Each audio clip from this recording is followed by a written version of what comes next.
Bonjour à tous.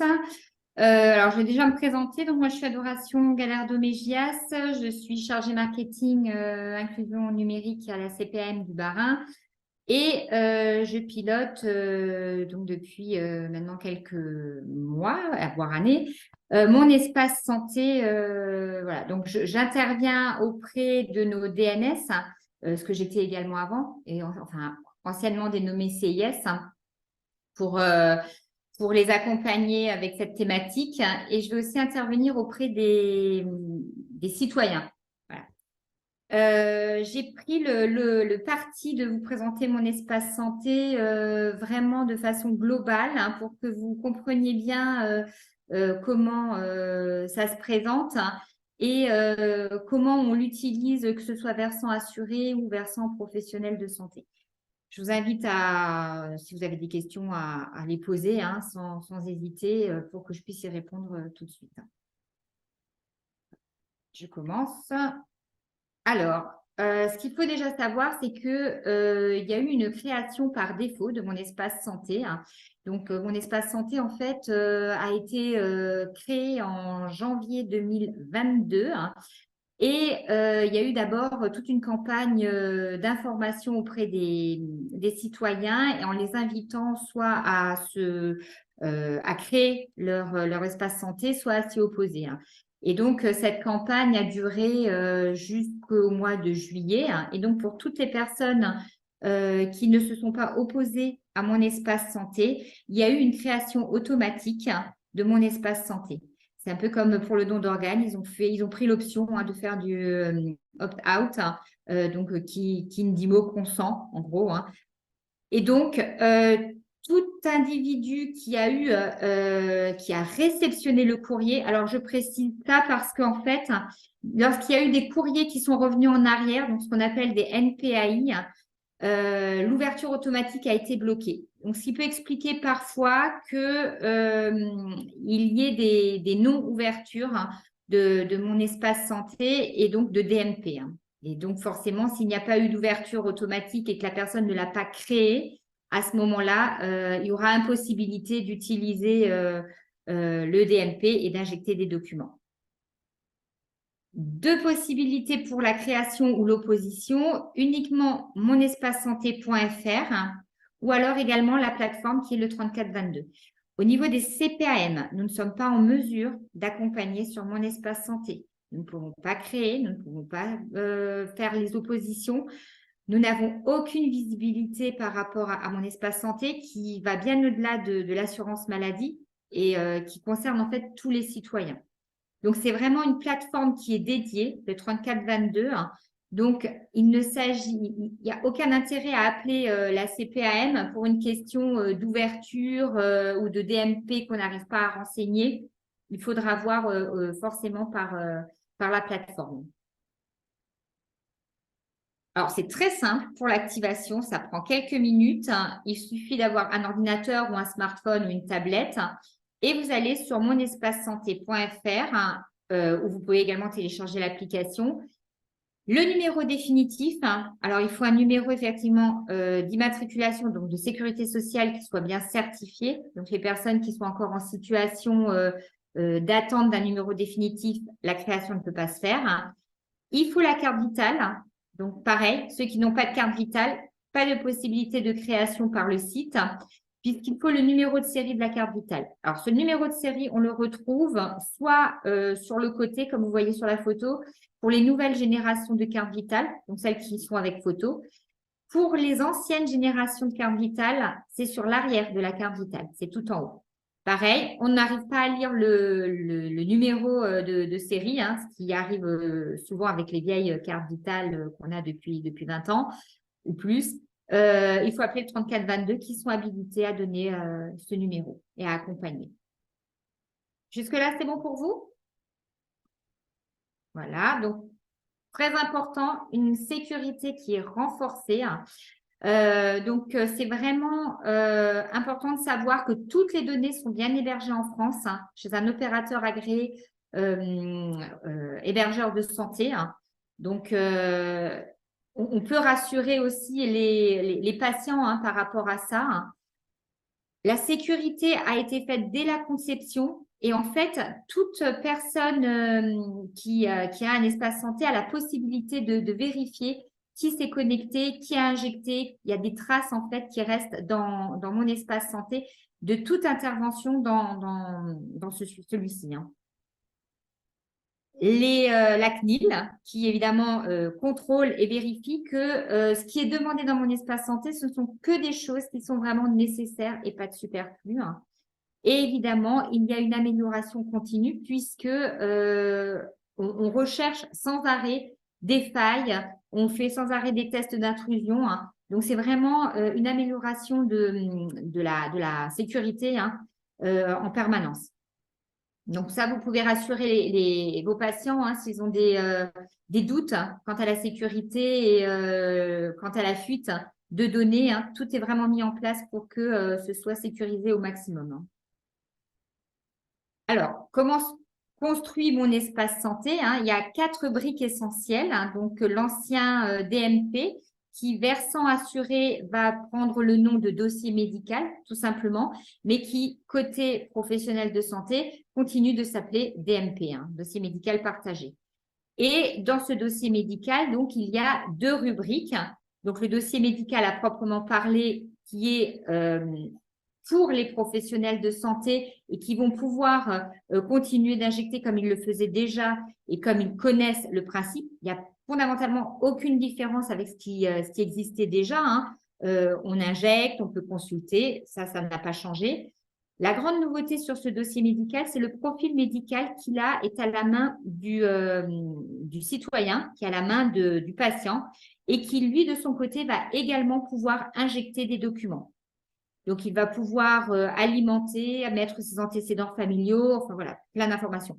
Je reviendrai sur cette partie-là un peu plus tard, hein, parce que je vais quand même vous présenter mon espace santé en pratique, hein, comment il se présente. Hein.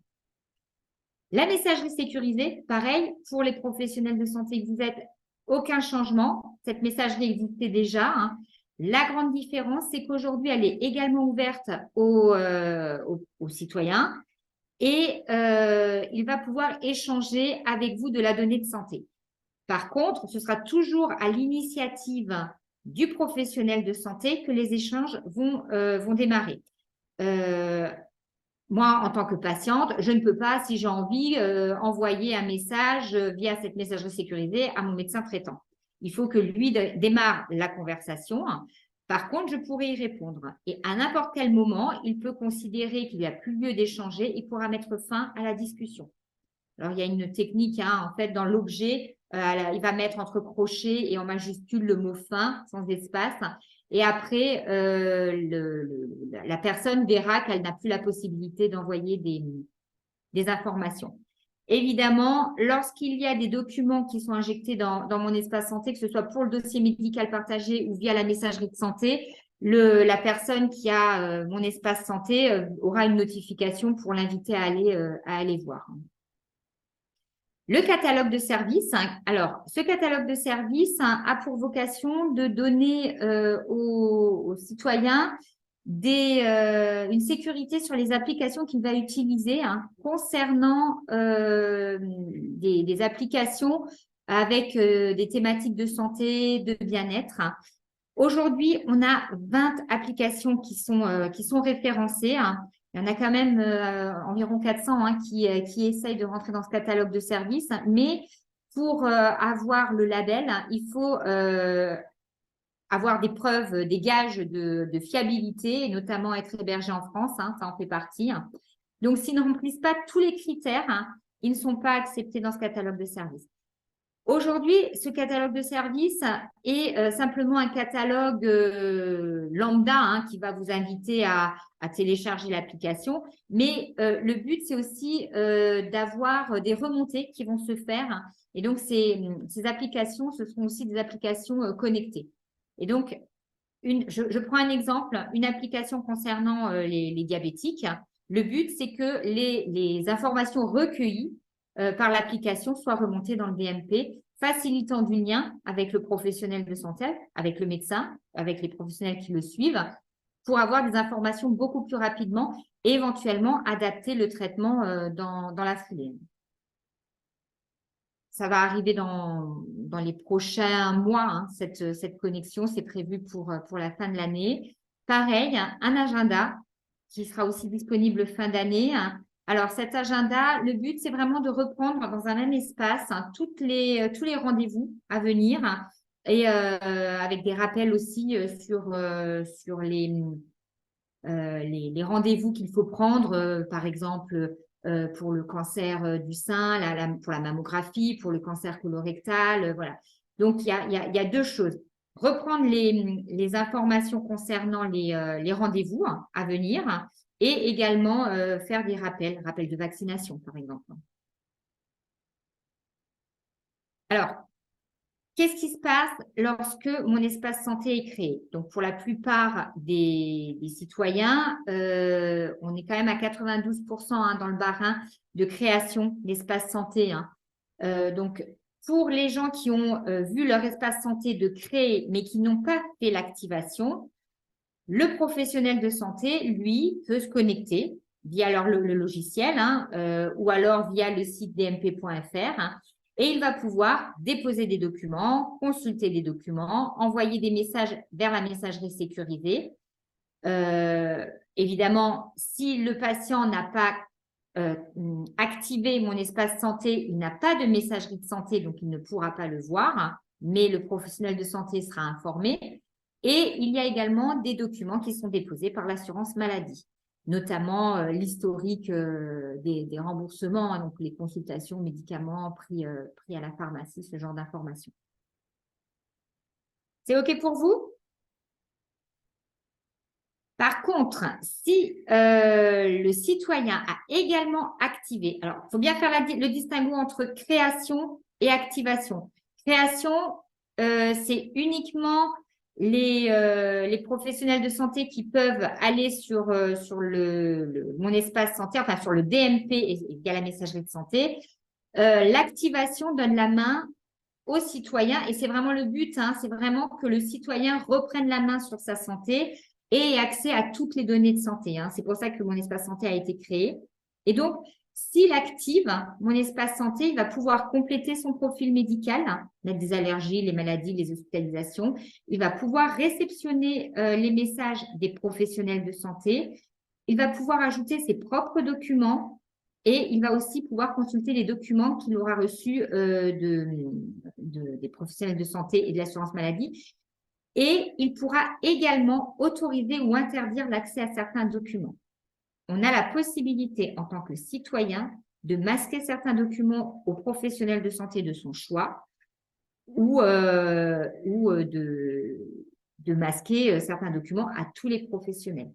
Ça reste l'outil du citoyen. Ça, il faut bien le comprendre. C'est que le citoyen est acteur et il a complètement la main sur ce qu'il veut que les professionnels de santé voient ou ne voient pas.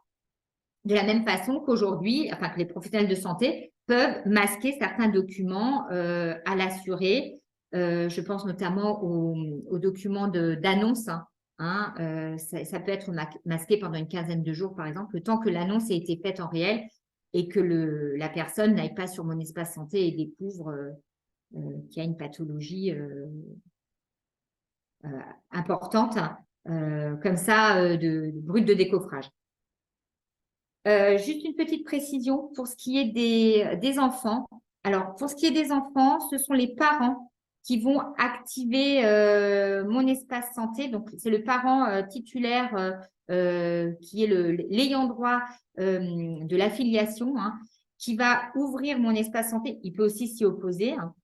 Mais l'enfant a tout de même la possibilité de demander à un professionnel de santé de masquer certains documents aux parents. Je prends l'exemple d'une jeune fille qui fait une IVG, qui n'a pas envie que ses parents soient au courant. Elle a la possibilité, le professionnel peut masquer aux parents ces informations. Donc, ça reste quand même propre à la personne. Et dès lors que le mineur atteint sa majorité, donc à 18 ans, ça passe automatiquement. C'est comme pour les comptes bancaires, ça va passer automatiquement à l'enfant qui est devenu majeur. le parent n'aura plus de visibilité et l'enfant, le jeune majeur aura donc une information qui va l'inviter soit à activer, soit à s'opposer. Et rien n'est irréversible. Un parent qui s'est opposé, le jeune majeur pourra créer son espace santé et l'activer. Un parent qui a activé pour l'enfant, si l'enfant ne souhaite plus, le jeune majeur ne souhaite plus avoir d'espace santé, il peut tout à fait s'y opposer. Et il y a deux possibilités pour l'opposition à ce moment-là. Soit le fermer, mais le laisser vivre, donc laisser quand même les documents exister, soit complètement détruire toute la documentation qui est à l'intérieur de mon espace santé, ce qui veut dire que tout est perdu et qu'on ne peut rien récupérer, même si par la suite, il décide de recréer mon espace santé. Est-ce que là, ça va pour vous? Petite nouveauté sur la messagerie de santé. Alors, je vous disais avant que la messagerie de santé, en fait, c'est toujours à l'initiative du professionnel de santé. Depuis le 15 mai, il y avait une forte demande des officines, ce qui est compréhensif. Il y a la possibilité pour le citoyen d'envoyer directement une ordonnance sur la messagerie de santé de la pharmacie. Alors, c'est très simple. Le prescripteur va envoyer l'ordonnance sur mon espace santé via la messagerie de santé ou en le déposant sur le DMP. Le citoyen va lui chercher l'ordonnance dans mon espace santé et il va aller sur la messagerie de santé. Il va sélectionner la pharmacie. Il y a une recherche de la pharmacie qui se fait. Et il va rédiger simplement un petit message d'accompagnement et il va l'envoyer directement à la pharmacie. Petit prérequis, et pas des moindres, pour les pharmacies, c'est d'avoir une balle organisationnelle. Donc, il y a eu une campagne qui est partie fin de semaine dernière pour les informer de ça et en leur donnant les billes pour créer les balles organisationnelles, soit par leur éditeur. Sinon, il y a également Pulsi qui propose une messagerie de santé et qui est gratuite. Évidemment, ce n'est pas forcément toujours gratuit via les éditeurs. Voilà. En tout cas, ils peuvent contacter leur DNS s'ils ont besoin d'informations complémentaires et ils leur donneront les billes pour avoir ces balles organisationnelles. Pour l'usager, évidemment, il faut qu'il ait activé mon espace santé. Donc ça, c'était la grande nouveauté et qui, pour le coup, simplifie la vie et des pharmacies et des personnes. Besoin d'aide, je répète, le 3422. L'assurance maladie, on ne peut rien faire. On ne voit même pas à notre niveau si une personne a activé ou pas, ou s'il y a eu une création ou pas de mon espace santé. Je vais aussi apporter une petite précision par rapport au retour de courrier que nous avons eu. Il a été choisi, ça c'est le national, il a été choisi pour être sûr finalement de l'identité des personnes, d'utiliser le nom de jeune fille. Donc, ce qui a posé quelques difficultés notamment pour des personnes âgées qui avaient un nom marital. Et surtout que sur nos boîtes aux lettres, on a... pour ceux qui sont en tout cas mariés, les femmes mariées ont le nom marital et n'ont pas le nom de jeune fille sur les boîtes aux lettres. Donc, évidemment, les plis n'ont pas pu être toujours distribués et sont repartis en arrière. Donc, certaines femmes mariées n'ont pas pu bénéficier de cette ouverture automatique, mais ce n'est pas grave. Donc, il suffit simplement d'aller sur le site et de faire la création. C'est bon pour vous? Et je vais vous présenter mon espace santé. Vraiment, comment ça se présente sur l'outil, le web. Alors, franchement, pour le coup, ils ont fait quelque chose d'assez ergonomique, quelque chose qui est ludique et qui visuellement est quand même assez sympa. Voilà, donc quand on arrive sur la page de mon espace santé, on arrive sur cette page-là. Je passe assez rapidement. Voilà, c'est vraiment pour que vous voyez comment ça se présente avec l'histoire de santé. Alors, moi, j'ai évidemment enlevé le nom du médecin pour les données, pour que ce soit complètement anonyme. Voilà, qu'il n'y ait pas les données. Vous m'avez comprise. Voilà, mais vous voyez effectivement les dates, ce qui a été fait. Et on peut cliquer sur voir le détail et on a vraiment le détail. Donc, on voit si c'est une consultation, si c'est un acte, voilà, quel est l'acte qui a été fait.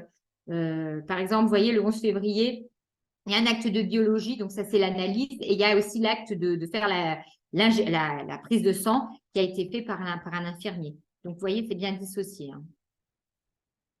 On a les documents de santé avec les attestations vaccinales, les courriers. Et vous voyez, par exemple, sur ce DMP, sur ces documents de santé, il y a 2020, un document de 2020. Tous ceux qui avaient un DMP antérieur à mon espace santé, ils ont tout qui a été repris dans mon espace santé. Donc, les documents, ils n'ont pas été perdus. Toutes les données du DMP antérieur à l'ouverture de mon espace santé existent toujours et sont toujours présentes.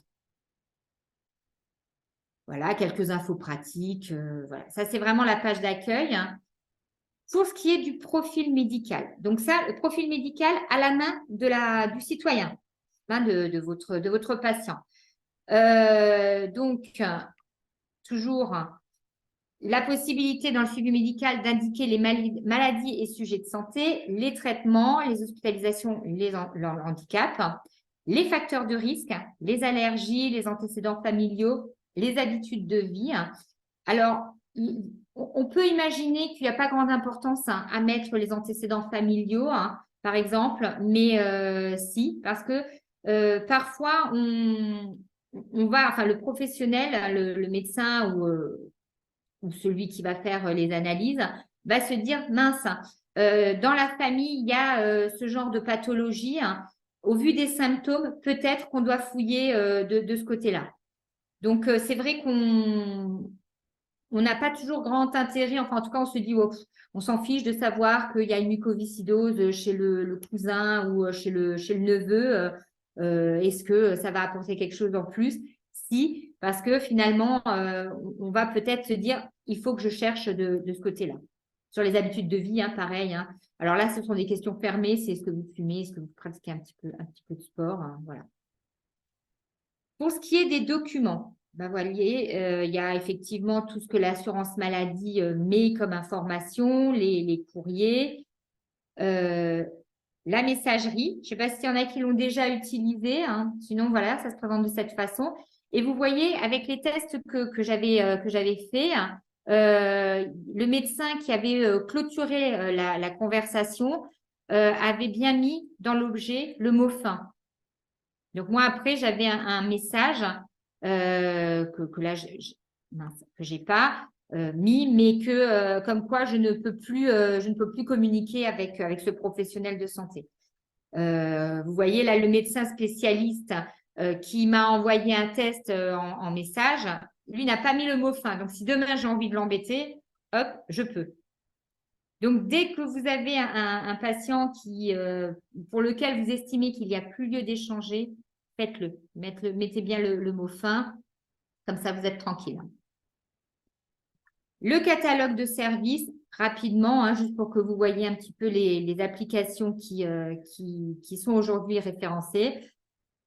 Le compte Amélie y est, ouf, on est bien content. Doctolib aussi, qui a dans un premier temps été refusé, qui a dû apporter quelques modifications de sécurité avant d'être autorisé à y rentrer. Voilà. Mais ça, c'est un catalogue qui aujourd'hui est au nombre avec 20 applications, mais qui évidemment va être développé en fonction des habilitations qui vont être données. Pour ce qui est des paramètres, alors j'insiste sur ces paramètres parce que c'est à cet endroit-là, en fait, où on peut bloquer un professionnel de santé, où on peut voir les traces, donc qui s'est connecté, qui a injecté un document. Voilà, on peut modifier le mot de passe, on voit quels sont les appareils qui se sont connectés mon espace santé. On a vraiment toutes les informations où je peux choisir aussi d'avoir les notifications ou pas pour si un message est injecté dans le dossier médical ou si j'ai un mail dans mon espace, dans la messagerie de santé, voilà, je peux faire le choix d'avoir la notification ou pas par cet endroit-là. Vous voyez, donc quand je vais dans confidentialité, je peux voir et je peux donner accès. Oups, pardon, je reviens dessus. Donc, accès des professionnels de santé. Est-ce que je donne l'autorisation en cas d'urgence, ce qu'on appelle le bris de glace? C'est une question qui est déjà posée au moment de la création. À qui est-ce que je donne l'accès à mon espace santé, au dossier médical? Est-ce que je donne l'accès à tous les professionnels de santé? Est-ce que je donne l'accès uniquement en cas d'urgence? Est-ce que je ne donne l'accès à personne? Soyons raisonnables, il vaut mieux laisser quand même l'accès au minima en cas d'urgence. S'il m'arrive quelque chose que je puisse être sauvée, c'est quand même un petit peu le but. Les notifications, voilà, je choisis très rapidement l'historique des données. Et donc là, c'est dans l'historique d'activité où je vais voir quel professionnel s'est connecté, quel professionnel a injecté, et également, qu'est-ce que moi, j'ai fait. Donc, il y a vraiment toutes les traces qui sont remontées sur mon espace santé. Et enfin, on peut clôturer le profil directement par ce bilan. Et c'est dans cette clôture où il va vous demander si on souhaite complètement supprimer mon espace santé et détruire ou si on souhaite simplement le fermer. Bien faire la différence entre les deux. Parce que la suppression totale, on perd tous les documents. Est-ce que vous avez des questions? Non, tout est OK. J'ai juste une petite question, mais c'est peut-être plus une remarque en fait. C'est quand vous aviez donné l'exemple effectivement de la jeune de 16 ans, voilà, qui fait une IVG, qui veut pas que ses parents le sachent, mais est-ce que le professionnel est sensibilisé à l'informer que ça apparaîtra en fait, sauf si elle le refuse? Ou Alors, déjà ça sera mis il y a des actions auprès des professionnels. Alors aujourd'hui, c'est vrai que ces actions sont essentiellement vers les médecins. Il y a eu des informations aussi vers les pharmaciens. J'apporte aussi une précision, c'est qu'il y a une matrice d'habilitation pour le DMP. Donc, tous les professionnels de santé n'ont pas forcément accès à tous les documents. En fonction de la catégorie, il y a des documents qui sont visibles et d'autres pas. Il n'y a pas d'utilité pour un professionnel de voir tel ou tel type de document. Il n'aura pas la visibilité dessus. C'est des informations qui sont données. Moi, j'accompagne à l'extérieur, donc dans les associations, ce genre de choses, c'est des informations qu'on donne.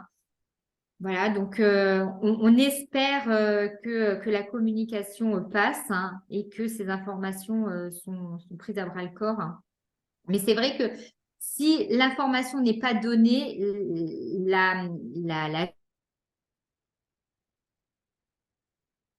le métier où je ne l'ouvre pas, comme ça je suis tranquille, mes parents ne pourront pas voir.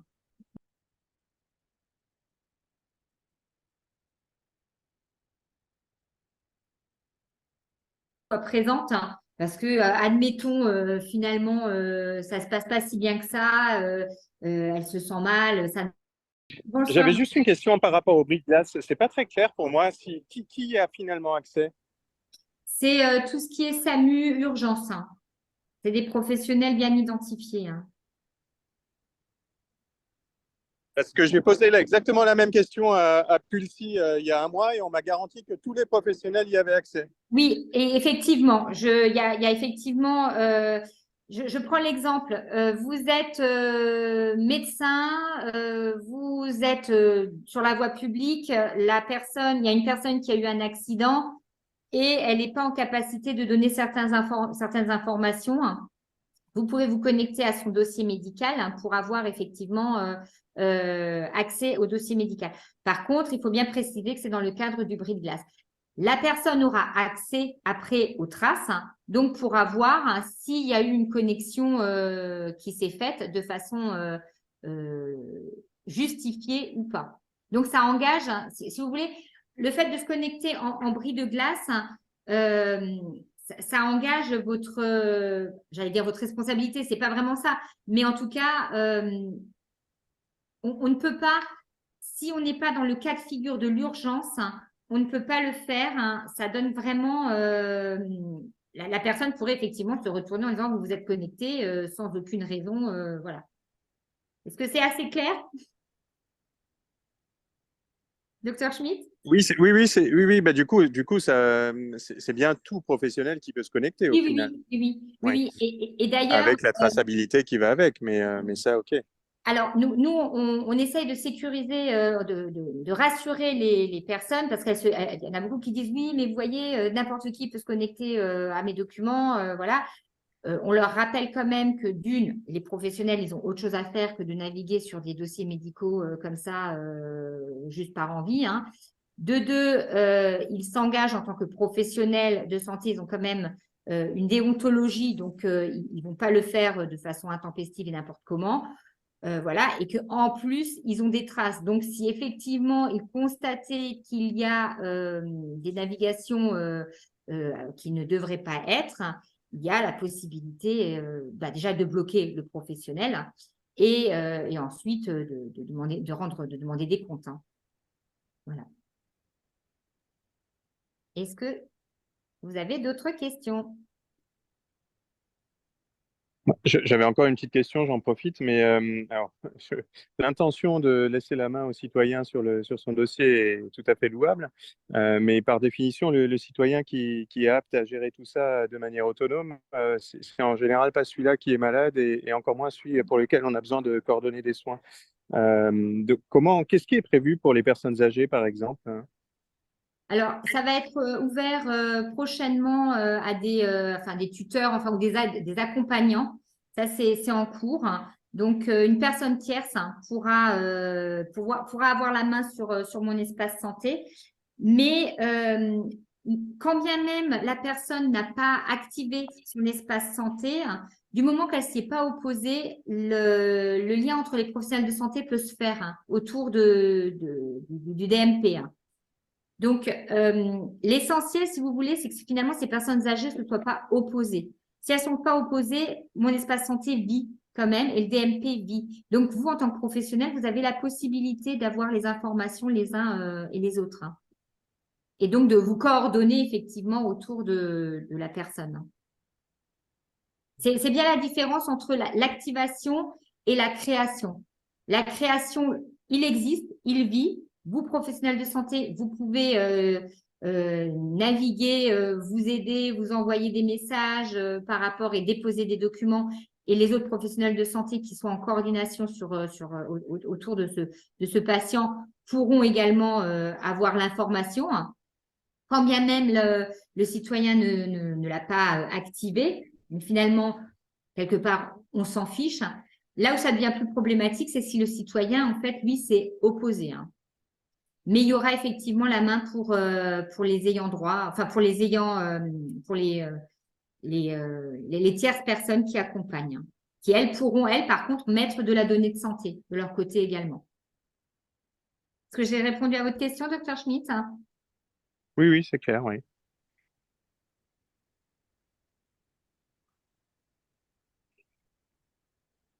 Bon, bah, écoutez, si vous avez des questions concernant la matrice d'habilitation DMP, on peut vous la fournir. Si vous avez besoin d'accompagnement sur le terrain, il y a les DNS au niveau de la CPAM, donc qui peuvent vous accompagner, hein. Il ne faut pas hésiter à les solliciter, hein. Voilà, que vous dire de plus, hein. Que voilà, si vous avez des questions par la suite, vous pouvez les faire remonter à Johanna ou à Madame Lacroix qui me fera remonter éventuellement vos demandes. Merci beaucoup en tout cas, c'était très clair. Donc merci pour cette présentation. Merci à vous de m'avoir écouté.